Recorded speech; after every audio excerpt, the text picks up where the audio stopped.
The Chicago Bears just got some awesome news before Saturday night's playoff game against these guys. Yeah, I got the FGB hoodie, chatsports.com/FGB. Great news for the Bears before the Packers game. We're going to break it down before we go live here in a little bit, so stay tuned for that. And speaking of which, thank you guys so much. We just crossed 150,000 subscribers last night, which means we will deliver on our promise. We will go live 2 hours before kickoff on Saturday against the Packers. Game is at 7 o'clock Central, which means myself and producer Cullen will be live at 5 o'clock. 2 hours of pregame, taking your questions, keeping tabs on the Rams-Panthers game. We'll be here for you. It's going to be a long but a fun night, hopefully a fun night, and hopefully a Bears win. Let's dive into today's awesome news.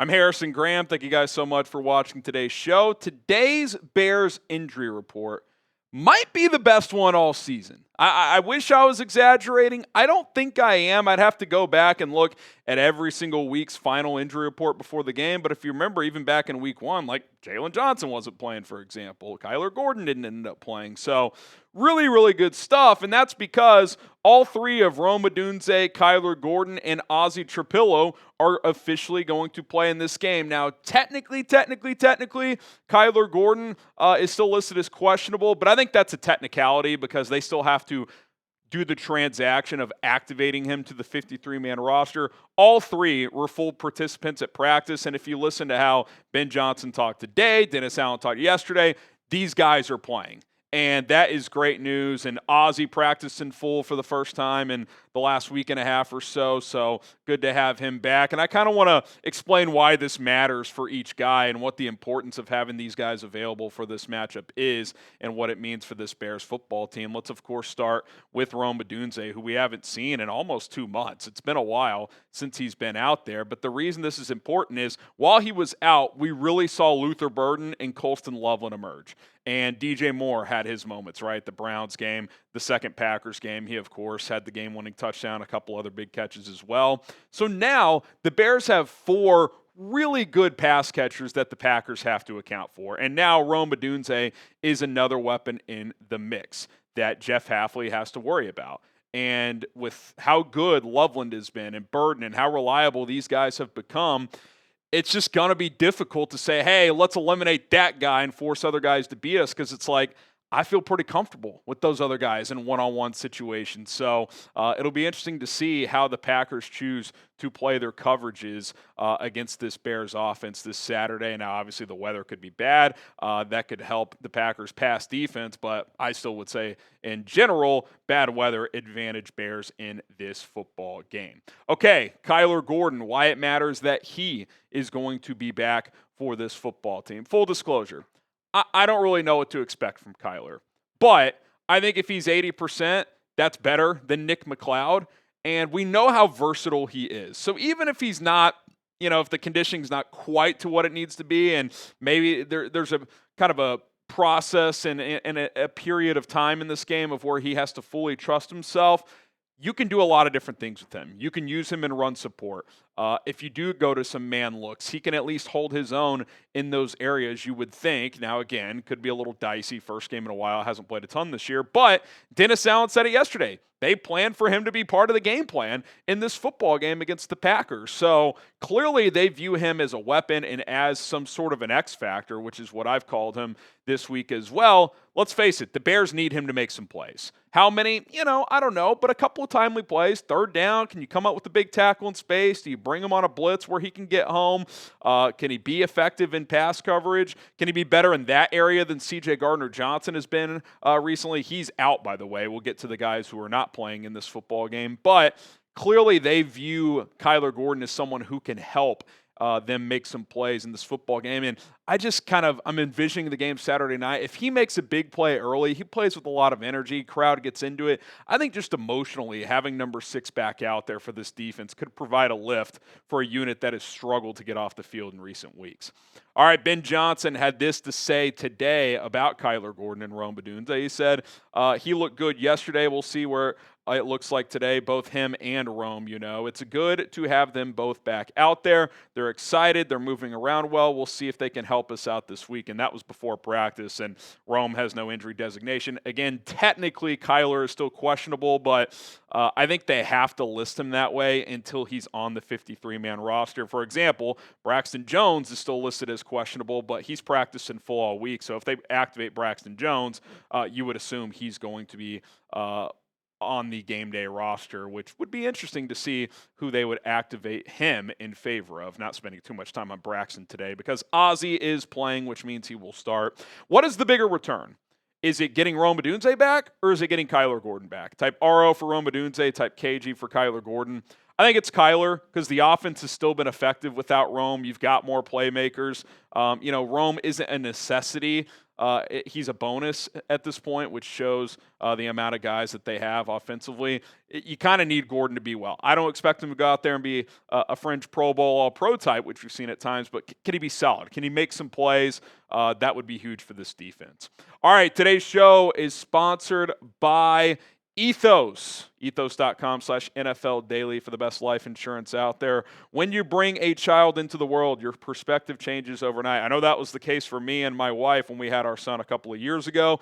And for me, part of loving my family meant thinking about their future, even in uncomfortable ways. Life insurance is not a fun topic, guys, trust me. But it's one you need to think about and think about hard because, things happen and you got to think about your loved ones. And I'm so glad I found out about Ethos when it comes to this topic.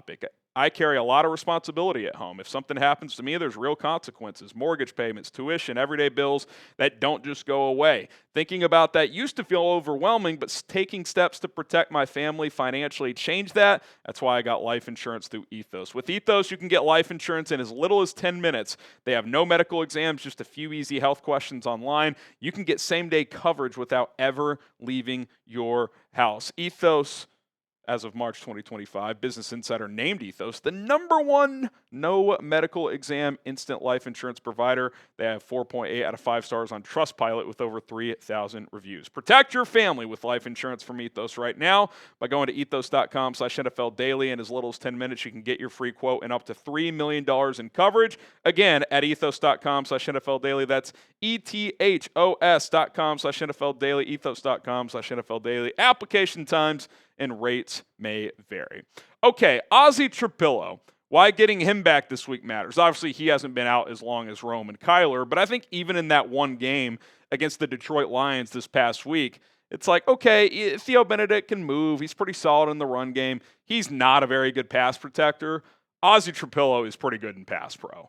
He's a clear upgrade over Theo Benedict in pass protection. So, he may not be 100%, but he should be able to move around and hold his own on that left side. The good news is as well is if the Bears can get through this game, number one, Packers don't have that dominant pass rusher right now with Micah Parsons sidelined. And two, you would think whatever that quad issue that Ozzy has been dealing with, if they do advance, an extra week should be full throttle for the divisional round if they can beat the Packers on Saturday. Now, these three players are out, all dealing with concussions. C.J. Gardner-Johnson, Joe Tryon-Shoyinka, Eamon Ogbongbemiga did not practice all week. No surprises here. Now, Tryon-Shoyinka, I kind of just assumed he'd be back this week because he missed last week. He has still not practiced, so it must be a pretty serious concussion. Fingers crossed on him and all three of these guys, if they advance, that they could play in the next playoff game, but that is a topic for next week. Okay, let's talk about the Packers injury news as they released their final injury report. Let's first talk about Zach Tom.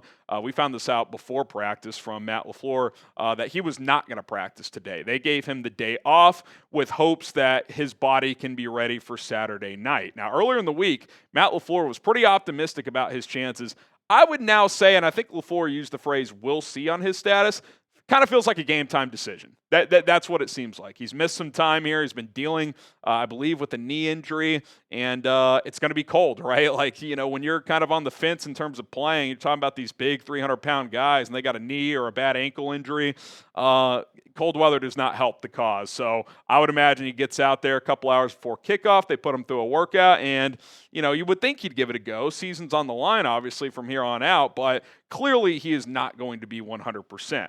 He is one of 6 Packers that are questionable to play in this ball game. Dontavian Wicks still has not cleared concussion protocol, so it's as simple as that. If he clears, he'll play. If he doesn't, he won't. Obviously, you can't play if you don't clear. Malik Willis listed as questionable, but LaFleur said all week that they expect to have him available as the backup, but we'll keep an eye on that. Javon Bullard, who banged up his knee last week, was limited all week, never got to that full participation status, so we'll see on him. Warren Brinson with that foot injury, and then Nick Neiman, who they activated after putting Bo Melton on injured reserve. He is questionable with a pec injury. You would think with them activating him, he'll be cleared to go.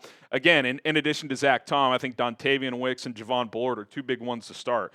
Wicks is a big play weapon on offense, and Bullard's kind of that nickel safety, do-it-all, jack-of-all-trades defensive back that's been a big part of their secondary this year, along with their safeties, Evan Williams, and obviously Xavier McKinney. So, if he can't go or if he's compromised, that's a big deal as well. So a couple more Packers to keep an eye on there in addition to Zach Tom. Josh Jacobs not listed all week. He said it's the best he's felt in 6 weeks. You would think, especially with this likely being a snow game, he's going to have a major workload offensively.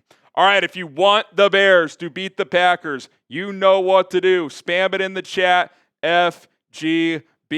You can get the gear as well. Chatsports.com/FGB. Hoodies and t-shirts available. Go check it out. And if you're watching this literally as we publish, it's probably getting published around 3:20, 3:30 Central Time. We'll be live shortly. It says 4. It might actually be more like 4:30, so stay tuned. Colin and I are also going live for the Fiesta Bowl on our 4Verts channel, so we're going to try and time it up where we can kind of lead into that a little bit. But either way, we'll be live within the hour, so hit that subscribe button, and we'll see you then. Bear down.